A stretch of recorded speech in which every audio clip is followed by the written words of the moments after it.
nombre es María Guadalupe Pérez Capulín y les voy a hablar sobre el psicoanálisis y conducta desviada. Como concepto, entendemos que es una práctica terapéutica y técnica de investigación que se basa en el análisis de conflictos inconscientes, fundada por el médico y neurólogo Sigmund Freud, quien había atendido sus primeros pacientes histéricos en la clínica psiquiátrica de Theodor Meiner, interesándose en un caso en particular, un caso llamado Anna O, quien se encontraba a cargo de su colega Freud. Sin embargo, este consideraba que no encontraba ningún fundamento físico para los síntomas de Anna, por lo que al comentar con Freud, este queda fascinado al conocer del caso, marcando un interés especial para el estudio de la histeria y la formulación del psicoanálisis. Y no solo ha ejercido una enorme influencia dentro del caso de Anna O, sino que además se preocupó por el estudio de la personalidad. La psicoanálisis debe estudiar 3 elementos importantes, los cuales son personalidad, motivación y psicopatología. Dentro de la personalidad se define por los rasgos y cualidades que cada persona tiene. Dentro de la motivación es qué anima, qué orilla a una persona a realizar dicha acción. Dentro de la psicopatología es el estudio de las enfermedades o trastornos mentales.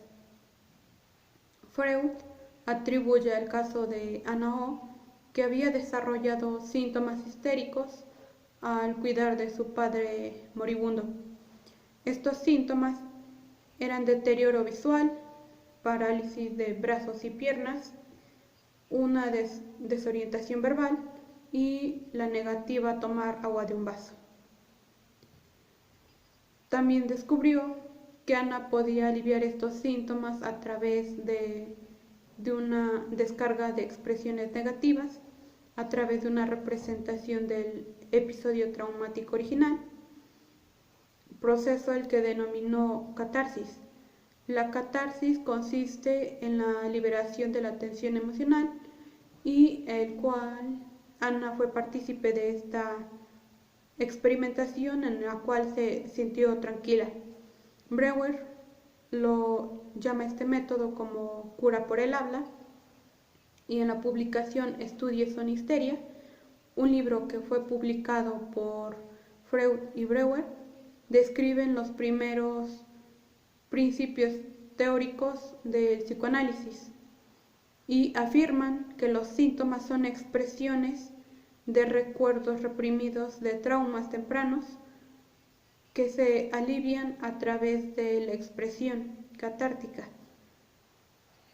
El experto en la histeria Charcot lo consideraba como una forma patológica que se basaba en la degeneración del sistema nervioso y que a su vez estaba sujeto a la hipnosis.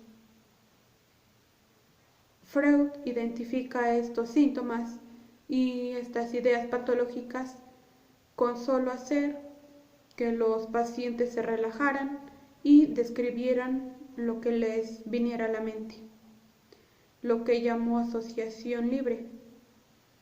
Si bien el psicoanálisis es considerada como la ciencia del lenguaje habitada por el sujeto, es importante resaltar ciertas circunstancias o frases que nos han marcado o que marcan a una persona, y de esta manera nos permite transformar nuestra forma de pensar.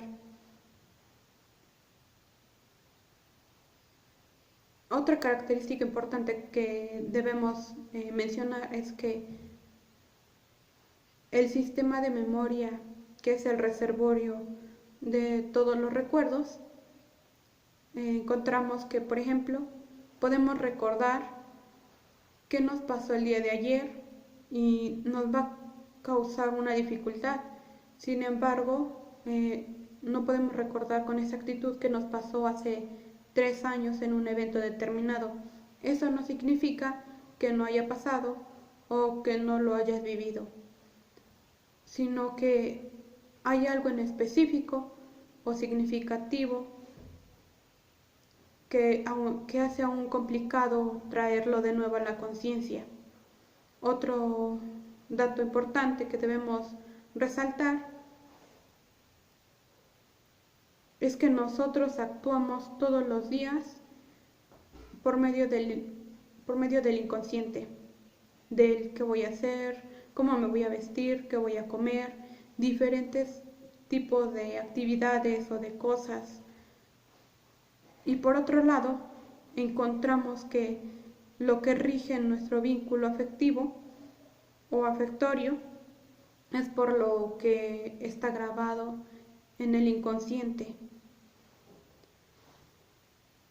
Otro dato que se ha tomado en cuenta acerca de este estudio es que la histeria estaba considerada o fue considerada en su momento que estaba relacionada con el origen uterino. Sin embargo, Charcot derrumba este mito y separa los casos de epilepsia con casos de histeria. Sin embargo, Freud comienza y continúa con el estudio, con las preguntas si la histeria tenía que ver con la sexualidad. Y a pesar de los síntomas de la histeria, que son representaciones simbólicas de memorias traumáticas,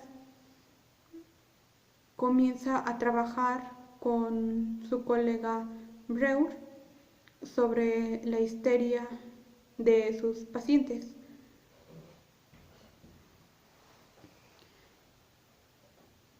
Podemos encontrar que dentro del segundo punto, que es la desviación social o conducta desviada,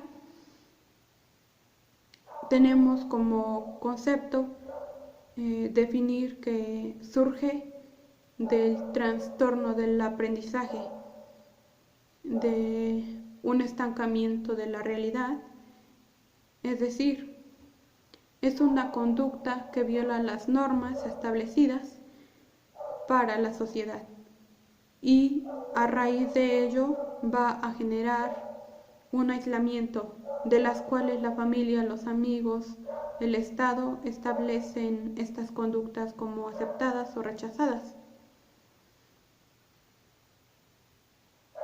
Dentro de la criminología encontramos que hay tipos de personalidades y estas consisten en el estudio de las conductas antisociales y además el saber qué conductas son dañinas para la sociedad, en qué nos van a perjudicar. Para el estudio de estas personalidades es importante tomar en cuenta la importancia que tiene la personalidad social como primer punto, que es el que se adapta a las normas comunes de convivencia y el desarrollo. Después encontramos la personalidad desviada, que va a ser aquella que dentro de la personalidad vamos a encontrar diversas conductas. Entre algunas son las que carecen de contenido social, en el cual la persona se va a aislar. Un ejemplo claro es cuando no generamos un lazo emocional, no convive con la familia, no tiene amigos, siempre busca la forma de aislarse.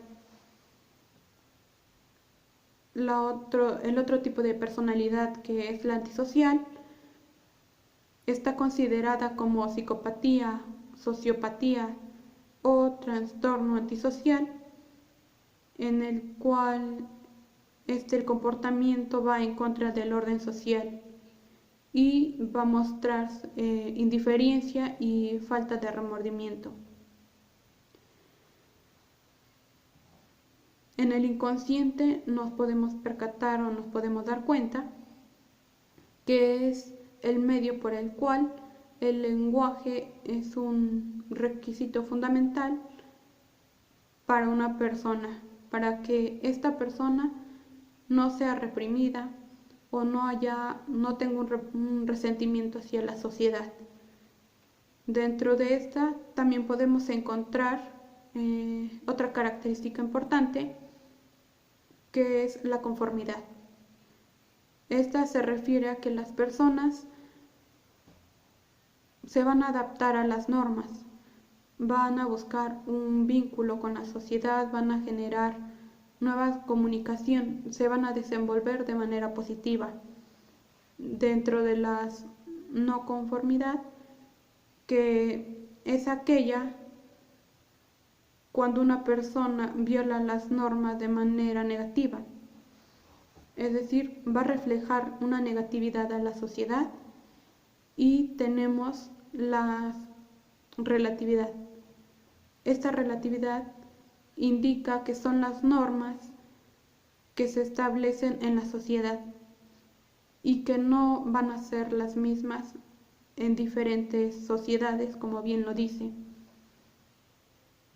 Dentro de la conducta encontramos que hay tipos que se dividen positiva y negativa. Dentro de las positivas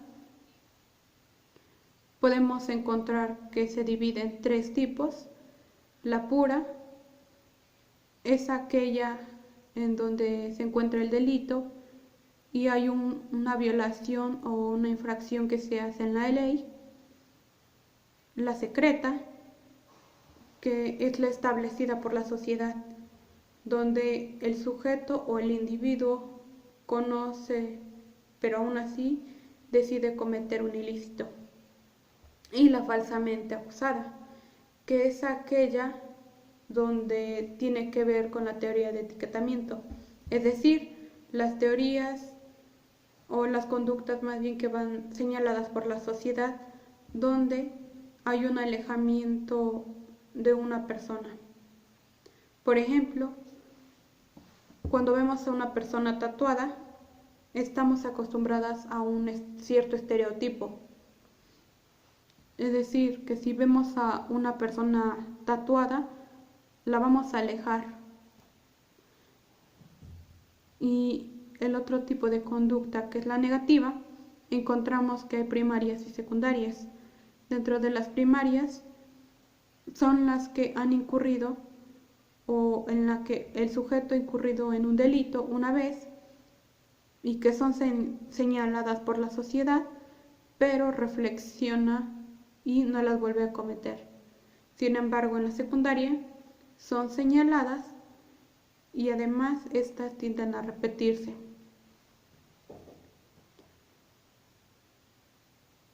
El rompimiento de normas se divide en 2 formas, sociales y formales, que si bien la sociedad tiene mucha importancia dentro de la conducta de un individuo, ya que influye en la aceptación o en un rechazo.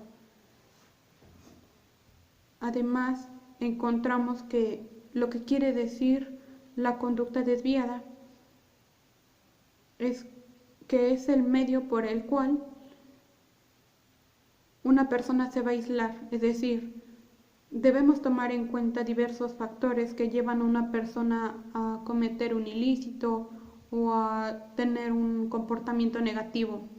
Y es evidente mencionar que un niño que no tiene un vínculo social tiene como resultado que no haya una buena comunicación en el núcleo familiar y por ende va a haber un quebrantamiento social. Por ello puede ser que no haya valores, no haya principios que se hayan visto dentro de un núcleo familiar, como bien lo decía. Es importante tomar en cuenta diversos factores como el psicoanálisis y la conducta desviada que nos orillan o que orillan a una persona a delinquir, que es lo que originó el cometer un delito.